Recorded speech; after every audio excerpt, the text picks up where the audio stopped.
Have you ever wondered if any of the MLP villains were right? If Sombra should have enslaved the entire Crystal Empire? If Discord was valid in bringing chaos over all of Equestria? Well, wonder no longer. I will go over each MLP Friendship is Magic villain's motivations and try to figure out if any of them were right.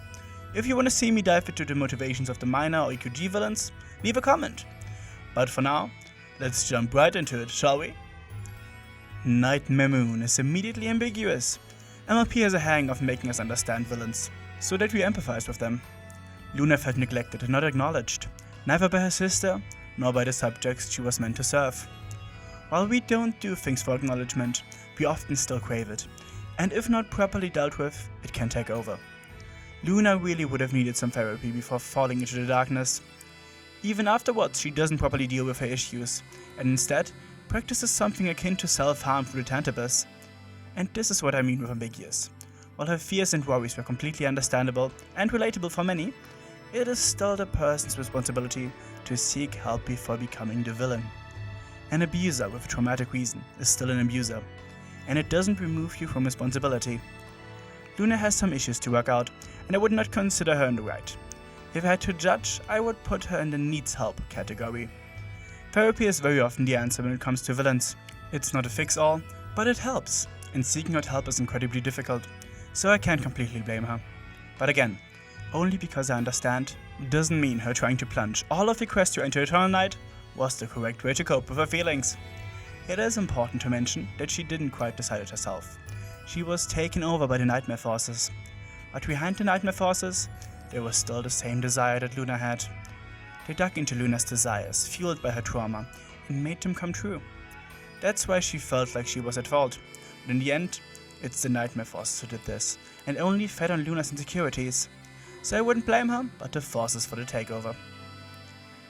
Discord is a bit more straightforward. The only reason that I might see for him is that it's simply his nature.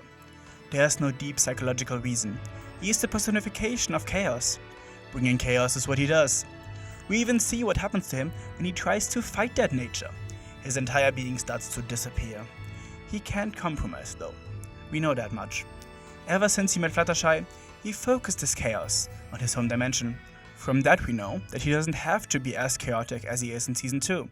It is a choice. He chooses to make the life of everyone else hell. The comics add some context though. He did it for love. He wanted to impress Cosmos. And no, that doesn't inherently make it better. In fact, it makes him seem more selfish. But to his benefit, he basically turned himself in to get Cosmos caught. It might get him some benevolence, but it's far from an excuse. He has his reason of it literally being his cosmological nature. But he is still an ass about it. He had so many chances to improve. And in his defense, he tried. Even if he was misguided at times. Now, we come for the one I have been waiting for. Because in this case, I do think she was in the right. She is a queen bee that is trying to feed her hive. That is all she is doing. She definitely could have went about it better, but at the core of it, she has a valiant goal. I'm mostly talking about her Season 2 appearance. Her hive was starving, and Equestria is full of the sustenance they need. In her previous experience, Equestria doesn't take kindly to their species, so she felt like this deceit was the only way for her to gain the sustenance. She also was not aware of the reformation possibility, and once she finally saw it, she was already consumed by the need for revenge and hate. I feel like there were a lot of chances for reformation for her, but the immediate reaction to their appearance was immediate appall. She hasn't been shown any kindness until it was too late, even back when all she wanted was to feed her children. And it kept pushing her and pushing her, until she was full of hate and revenge. The one thing that speaks against this is her own account in Friendship is Magic, the comic backstory series. She explicitly tells us that she was born this way, evil and bad. But that doesn't change my opinion, that I feel like she is one of the most justified villains in the franchise, and I will put her in the thumbnail with an arrow saying that she was right, and I stand by it. King Sombra. Why is every MLP villain traumatized? He is a dictator, that's wrong, there are no ifs or buts about that. But that doesn't mean I won't discuss the reason, even though my judgment is already out. I will not say a dictator is right. The only dictator I will ever say this about is Dr. Doom, and that's because he gave everyone free healthcare and equal rights. I know there's more to it, but that's how he started. The cost of something like that is tremendous, so I wouldn't actually approve, but he is the one who got closest. I should probably move on to Sombra, shouldn't I? His story is tragic.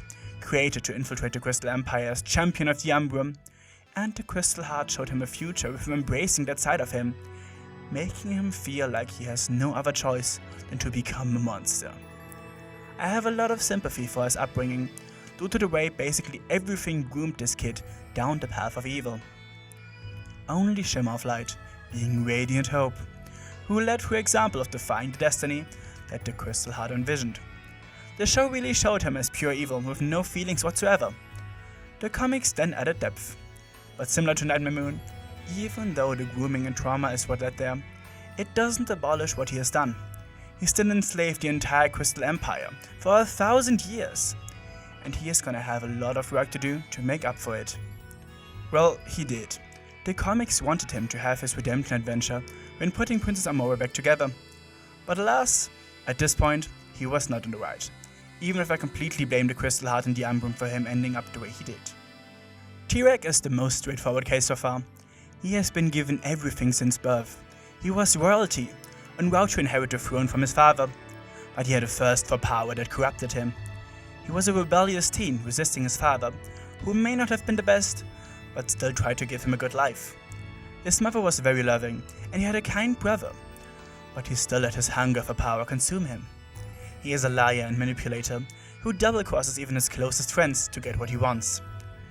And his goal is really nothing but his overwhelming magical might. His daddy issues are referenced, but I can't see them as his entire reason for being, like I did with Sombra or Nightmare Moon. He has his own crimes to shoulder, and not enough trauma to even begin to explain his Dragon Ball-like rage in Season 4. Out of the villains we have discussed so far, he is the one with the least remorse, and the least reason for his actions. He is just a power-hungry asshole. Starlight actually got most of her backstory and reason in the show for once. She enslaves her whole village, and later almost destroys the world in her quest for revenge. And my god, her revenge is petty. Her friend got into Celestia's school, and she was left behind. And instead of dealing with it like a healthy person, she drowned herself in magic studies, discovering her talent, but deciding to use it for her own gain. She even admits it herself in the end, when she realizes the impact she had on the world. It's her push to change, to realize that her petty revenge that she held onto since her childhood blew everything completely out of proportion. I don't think she was as much in the wrong as Tirek, but she definitely has one of the weaker reasons for her villainy. It's even a point in many people's arguments against Starlight, that she had a weak motivation. What do you think? What villain had the best motivation in your eyes? The Pony of Shadows is difficult, because it feels very similar to Nightmare Moon. A usually good pony corrupted and taken over by a dark force, enveloped until barely anything from their original being was left. But it feels different. Luna had more trauma to deal with than Stygian, while Stygian was taken over by the dark magic at the slightest doubt. He didn't even have any evil intention. He took the artifacts to become stronger himself, not actually wanting to harm. The darkness attached itself to the desire for strength, pulling at his insecurities. So while the darkness is pure evil, Stygian never even considered an evil deed, outside of stealing the artifacts. And he didn't even want to keep them. He wanted to copy them, and then return them. It was out of his control due to the dark matter. So while I'm not gonna say he was right, he was also not in the wrong, because it wasn't Stygian who chose this. It was the darkness feeding on his fears. So similar to Luna, Stygian did nothing wrong. The darkness did. Now after we had Stygian, we come to the most straightforward case there is. No, Cozy was not right. She's a twisted child who has an entirely wrong idea of friendship, and it's messed up. She has no backstory to explain her cruelty, so all I can blame are her parents, who didn't give her a good education. This evil doesn't come from nowhere, but since we don't know from where it comes for her, she is the villain who has the least reason to be the way she is. It makes her entertaining for sure, but you get less emotionally attached to her. And even if you follow the common theory that she is like Baby Doll from DC, an adult in a child's body, that arguably makes it worse. That would mean she doesn't have the excuse of being an uneducated child. She would be a villain through and through. After many years she could have gotten the help in. But nope, she is the lowest of the low, in the right to wrong scale. Speaking of that scale, Now that we went over all the main villains for Friendship is Magic, let's see which one I see as the most to the least right. Let's start with Cozy at the bottom. Cozy is the worst, no way around it in my eyes. Followed by Tirek. He is power hungry. He had a lot of chances to do things right, to become a good king, even with his father's rough raising. Starlight is next in my eyes. Her petty childhood revenge is really not a good look on her. Next, I struggled between Sombra and Discord, but in the end, I decided to put becoming a dictator as worse than being chaos by nature, even if he was groomed into it. We come to the podium, and at the bottom of it, I would put Chrysalis. I have a soft spot for her drive to feed her children, though I admit, if you take her hunger for revenge later on into account, then I would understand if someone puts her as worse. Finally, we reach the second spot, where I put Luna as Nightmare Moon. She and Stygian have many similarities, but I see more of Luna in Nightmare Moon than I see of Stygian in the Pony of Shadows. He was deeper in than she ever was. After centuries in limbo, that can happen. But what do you think? Were any of the villains in MLP right in their motivations? Do you disagree with any of my takes? Let me know. Join my Discord and discuss some more. Thanks to my supporters, especially to my Alicorn Tier supporter, Princess, who wants me to say, reunite the Star Scouts. And my pony tier, Maverick. And until next time, for the bronies, fellas, and bye.